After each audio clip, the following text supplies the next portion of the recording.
Baik, hari ini saya akan melanjutkan materi hari ini terkait perbedaan algoritma di 2025 dengan yang sebelumnya. Langsung aja kita akan coba bahas. Ya, jadi saya hari ini membandingkan ya perbedaan sebelum dan sudah 2025 dari 8 aspek ya. Jadi yang pertama ya, penargetan audiens.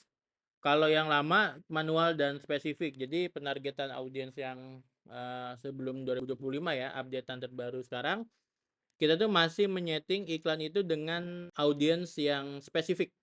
Semakin spesifik, semakin bagus biasanya hasil iklannya, semakin winning. Dan kalau udah winning tuh akan winning terus gitu biasanya ya.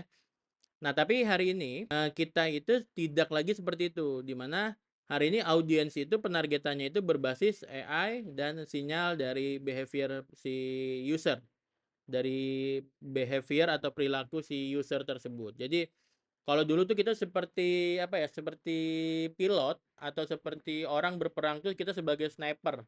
Semakin kita bisa membidik si user dengan tepat sasaran dari interestnya ya, dari demografinya, usianya, lokasinya di mana, itu akan semakin bagus iklan kita. Dan kalau sudah winning ya winning terus. Jadi kadang konten yang biasa aja kalau penargetannya tepat dan spesifik itu biasanya iklan kita akan bagus hasilnya. Tapi yang sekarang itu sudah tidak lagi seperti itu, di mana sekarang itu audiens itu ditarget itu berbasis AI dan berdasarkan sinyal-sinyal behavior yang kita kirimkan kepada AI-nya. Kemudian yang dari aspek kedua dari kontrol campaign-nya ya, kalau dulu tuh kita manual ya, budgetnya manual, placement-nya manual, delivery-nya juga manual. Sekarang tuh disarankan untuk enggak di ABO lagi gitu ya, tapi di CBO. Jadi biarkan nanti si apa budget itu kemudian AI yang akan melakukan yang kita serahkan 100% gimana cara dia menghabiskan budget kita.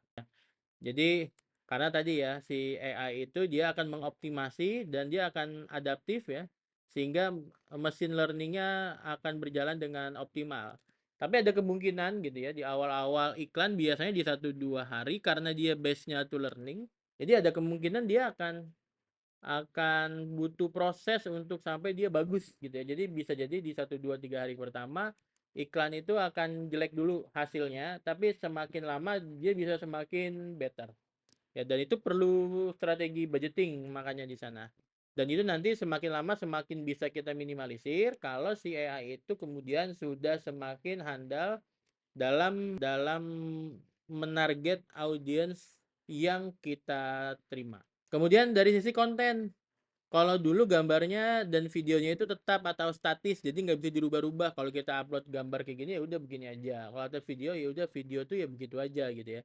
Sekarang si gambar itu ya lebih dinamis ya, dan AI itu bisa mentesting. Makanya di bagian ads ya di level campaign, ad set ad di level ads-nya gitu ya.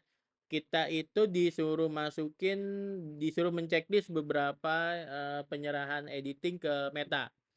Tujuannya apa tadi ya? Si Meta itu bisa menambahkan audio, misalkan bisa mempersonalisasi konten lah yang lebih memungkinkan bahwa konten ini tuh akan lebih cocok dengan user yang seperti ini. Jadi kita membebaskan kepada si Meta untuk melakukan personalisasi dari konten iklan yang kita masukkan. Kemudian dari pengukuran dan tracking ya. Kalau dulu ya yang lama kita bergantung pada pixel dan cookies, tapi ini terbatas sama iOS 14. Jadi dari 2023 memang 23 kalau nggak salah ya, 2023 iOS ini sudah mulai muncul dan orang-orang sudah mulai banyak yang kemudian aware sama data-data pribadi. Nah, sehingga banyak sekali pemblokiran-pemblokiran yang terjadi dan itu sangat berdampak pada Meta. Jadi selain iOS 14 ada third party cookies yang banyak diblokir oleh beberapa browser tertentu gitu ya, sehingga menyulitkan Pixel untuk memberikan data yang akurat kepada si Facebook. Dan untuk yang Meta sekarang gitu ya, updatingnya disarankan kepada kita ya untuk menggunakan conversion API ya. Dan di mana conversion API ini bisa meningkatkan prediksi gitu ya. Itu lebih dari 80% kalau dari data yang saya baca. Kemudian dari model atribusinya ya, kalau yang lama tuh kita biasa misalnya 7 day click gitu ya. dan seterusnya. Kalau yang sekarang ini dia lebih ke conversion modeling dan berbasis probabilitas dan AI prediction. Jadi udah nggak kita lagi yang ngatur, tapi udah mereka yang akan menentukan. Kemudian privasi dan data. Kalau dulu Meta tuh sangat ini ya, sangat erat kaitannya dengan privasi data kita. Semakin kita detail memasukkan data kita gitu ya, si Meta itu akan semakin mudah mentarget audiensnya. Makanya dia pada saat itu ya di pinggir jurang ya, karena banyak sekali bermain dengan data customer. Sehingga karena sekarang udah mulai banyak aware terhadap data dan banyak pemblokiran yang terjadi, si Meta itu merubah sistemnya menggunakan Meta AI yang sekarang ini. Sehingga privasinya tentu lebih terjaga karena dia udah nggak perlu lagi ya memprediksi target market itu menggunakan demografi atau menggunakan data pribadi si konsumen, tapi dia menggunakan probabilitas ya dan prediksi dari si AI tersendiri. Kemudian kalau dari eksperimen dan optimasi ya, yang lama itu kita menggunakan A/B test manual atau split test kreatif. Kalau sekarang itu ya kita bisa AI driven experimentation atau auto creative testing. Jadi testing ini kemudian ya biarin aja dijalankan saja, nanti si AI yang akan melakukan testing. Jadi pada prinsipnya kita tinggal perlu di A/B testing lagi. Udah masukin aja konten yang banyak, jadi biarkan nanti dia yang melakukan testing. Kemudian filosofi iklannya jadi berubah ya. Jadi ini mindset beriklannya jadi berubah, dan ini yang paling fundamental, dimana kalau dulu kita ngomonginnya tuh siapa targetmu? Wah, kita harus mentarget sedetail mungkin, interestnya ini mungkin ya. Bahkan sebenarnya kalau teman-teman lihat ya, interest itu dari 2024 bahkan 2023, interest besar, interest kecil-kecil itu bahkan sudah banyak yang hilang sebenarnya ya. Sudah banyak yang dikurangin. Nah, kalau dulu di mindset lama ya kita masih fokus sama interest. Sekarang ya udah nggak perlu lagi sebenarnya ya. Yang di baru ini ya tinggal siapa yang berperilaku seperti pembelimu atau behavior prediction. Jadi konsepnya secara keseluruhan mindsetnya juga jadi berbeda ya. Kalau dulu itu secara mindset kita ini adalah pilotnya. Kita yang menentukan semua audiensnya sespesifik apa. Hari ini nggak gitu. Hari ini kita itu, kalau saya pribadi, ini disclaimer pendapat pribadi, kita itu sebagai pelatih AI.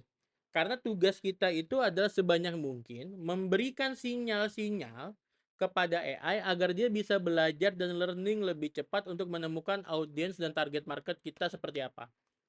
Seperti itu. Jadi mindsetnya sudah sangat berubah. Kita bukan pilot lagi, tapi kita adalah coach, pelatih dari AI-nya si Meta.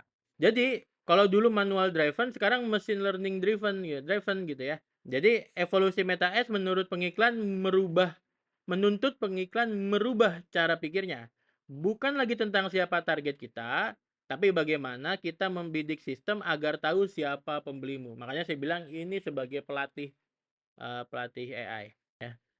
Rekomendasi strategi dari saya ya teman-teman, silakan nanti memanfaatkan Advantage Plus campaign-nya sebaik mungkin. Tentu nanti bagaimana cara kita memanfaatkannya saya akan bahas di materi kelas saya gitu ya.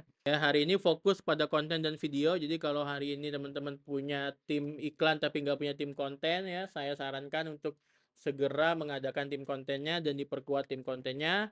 Kemudian yang belum integrasi CAPI atau Conversion API, silakan untuk melakukan integrasi. Cara integrasinya tentu sekarang sangat banyak caranya, dan diversifikasi kreatif untuk menghindari kelelahan iklan dan meningkatkan relevansi dengan audiens. Jadi kerjaan pengiklan itu sebenarnya sekarang udah nggak banyak ya, tinggal gimana caranya teman-teman meng-create konten sebanyak mungkin. Dan jangan lupa selalu evaluasi dan adaptasi terhadap perubahan-perubahan yang akan terjadi ke depan. Sekian di video kali ini, see you on next video.